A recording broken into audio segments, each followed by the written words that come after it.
Subcultures are frequently associated with a certain musical style. Song lyrics provide law enforcement with up-to-date information on harmful cultural phenomena. That's why Rosalino Chalino Sanchez's narrative is so crucial to study.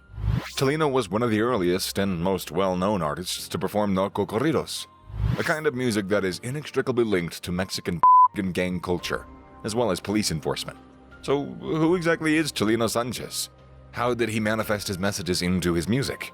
I'll be answering all these questions and more in today's video, so stay tuned until the end to learn more about it. Chalino Sanchez was born in the Mexican state of Sinaloa in 1962. His family was poor and lived in a remote village. Chalino, then 15, shot and murdered one of the guys who his sister 4 years before. Following the event, he traveled to the United States to see an aunt in Los Angeles. He did a variety of professions in California, including his time as a coyote, someone who smuggles illegal aliens into the US. Chalino was sentenced to 8 months in La Mesa prison in the early 1980s for a range of minor offenses. Americans may recall recognizable names like Selena Quintanilla or Vicente Fernandez when they think of prominent Mexican or Mexican-American performers. However, Chalino Sanchez, the controversial and hard-living pioneer of the narcocorrido genre, doesn't have the same global appeal. Chalino Sanchez was a Mexican musician who specialized in regional music that didn't revolve around unrequited love or rural life. Narcocorridos were about violence and crime. Yes, Chalino Sanchez was divisive, but he was, and continues to be, widely beloved. While it narrated a tale in the style of a traditional corrido, they were so closely linked to the culture lifestyle that they adopted narco from the Chalino practiced music and he shared stories with fellow Sinaloans while imprisoned. This encounter motivated Chalino to tell his stories in the form of a corrido, a sort of Sinaloan song. Historically, the music was written to depict the story of the Mexican Revolution heroes, or infamous outlaws. Chalino immediately earned a reputation for creating corridos on commission after his release, and his music career took off. There was a lot of interest in his music. He penned stories that reflected his own upbringing and experiences in Sinaloa. While he rarely openly discussed the in his music, audiences understood the link and significance of the music. Chalino portrayed stories of valientes who overcome unimaginable poverty to live and rise to power, as well as the reality of death from violence and a corrupt system. The narcocorridos, also known as corridos prohibidos, struck a chord with Sinaloans who had relocated to Los Angeles. As narcocorridos became more popular in Southern California, they were adopted by other musicians, but big labels mostly avoided them. The foundation of this was that mainstream culture didn't grasp the conditions that gave rise to the largely Sinaloan narco culture. Being impoverished in Mexico meant that smuggling was one of the few ways that you could make money. As organized crime and power developed, traffickers were sometimes seen as heroes. Narcocorridos became immensely popular with Sinaloan cowboys in the same manner that gangster rap became part of the lifestyle for gang members in big centers. Narco hero musical stories glorify the violence of the trade, making this form of music a rallying cry for organized smuggling gangs. As a result, narcocorridos remain essentially illegal, and musicians who follow this sort of lifestyle are frequently prosecuted. Chalino was assassinated in 1992 after being stopped at a traffic roundabout by a gang of armed men flashing state police identity cards. Chalino was then blindfolded, bound, and shot twice in the head. There was no motive determined and no suspects were apprehended, but there's little doubt that the murder was motivated by the trade. Chalino Sanchez, like other performers who revolutionized the musical landscape, died violently before his time. His body was discovered beside an irrigation canal in Mexico with 2 gunshot wounds to the back of his skull, in a stunning killing that has been likened to that of Biggie Smalls or Tupac Shakur. Chalino Sanchez's untimely death established him as a legend and a larger-than-life character, spawning conspiracy theories and even greater love for his music from his admirers. But what exactly started the confusion that led to his death? The first public indication that Chalino's life was in jeopardy occurred during a January 1992 performance at Coachella's Los Arcos nightclub. During this performance, a drug-addled local mechanic named Eduardo Gallego went on stage and started shooting Chalino. Chalino retaliated by pulling out a pistol and shooting Eduardo. A running gun war occurred, injuring 7 to 10 persons in attendance, including Eduardo and Chalino. Claudio Rene Carranza, A local died as a result of his injuries. Chalino and Gallego were very ill while undergoing the surgery in Palm Springs. Sanchez's sales increased as a result of this incident, and for his next engagement in Los Angeles, further security measures were put in place to ensure his safety.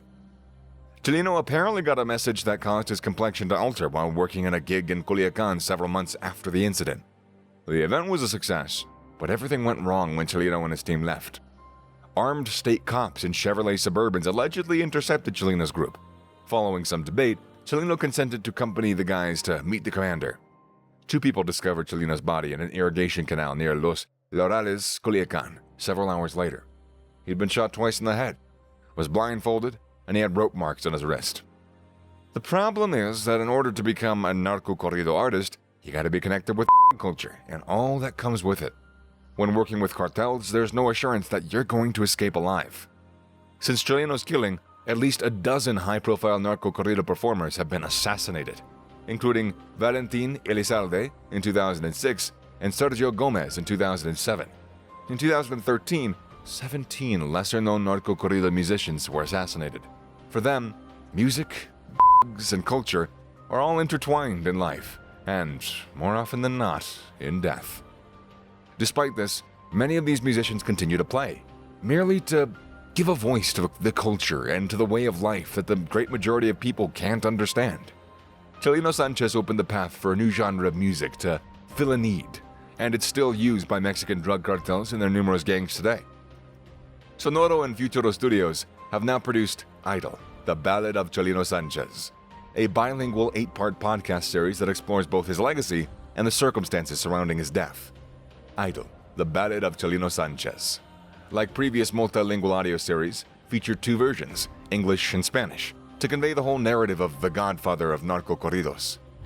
Corridos are a performance rather than a written style in this culture, and Chalino's clientele didn't want a printed lyric, but rather a cassette with their song sung by a band. He didn't consider himself a singer, so he hired Los Cuatro del Norte, a local norteño band, to record his first batch of commercial items. But once they were in the studio, he found himself in command. As his friend Pedro Rivera tells the story, they have no idea how to sing a corrido, so he got angry and he said, "Give them to me, I'll sing them myself." He got up and he sang them the way that he thought they should be sung. And that's how they were recorded for all time. Chalino was well aware that he wasn't a good vocalist, but he could deliver a corrido lyric, and the cassettes were not meant for mass distribution. Pedro says the second recording he did with the banda Los Guamuchileños, and the engineer said to them, "Listen, the trumpet is a little out of tune there, and you're out of tune there." Chalino's response summed up his intentions. "No, loco, it's fine like it is. I don't want to sell this, it's just so each cabron can hear the corrido and I've got it recorded." This was the case with the first several cassettes. Chalino would record 15 songs, each commissioned by a local valiente, create 1 CD for each customer, and that was the end of it.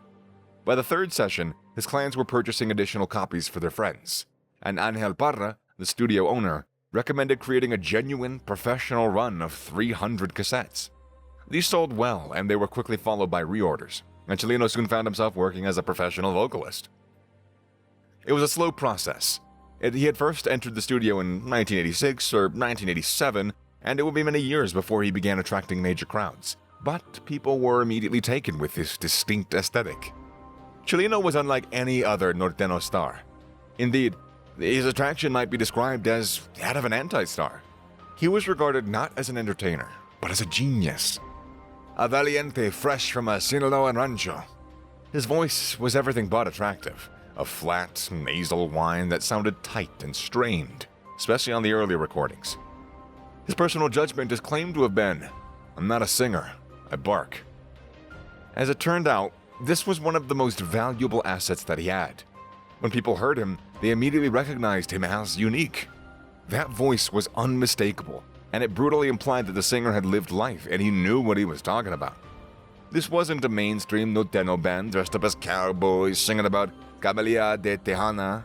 It was the actual voice of the trade. The black guys in the massive pickups whose fine attire couldn't hide their rustic manners. Do you have any questions that weren't answered in today's video? Let us know in the comment section below. And if you haven't already done so, be sure to subscribe to the channel so you don't miss any of our new incredible videos. Keep an eye out for the next video. Later.